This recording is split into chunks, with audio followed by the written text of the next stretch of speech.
Hello, in front of me I've got LOFREE Flow. In this video I'll show you how to pair it with app.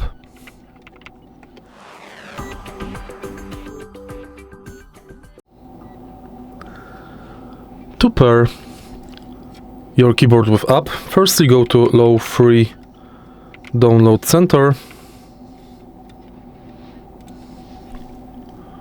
find LOFREE Key Mapper for Flow Lite and download it. Now install the app, and once the app is installed, open it.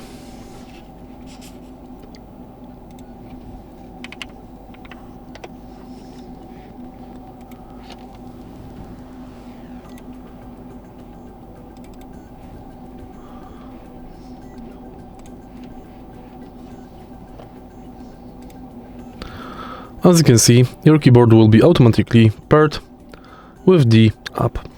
If you find this video helpful, please leave a like, comment and subscribe.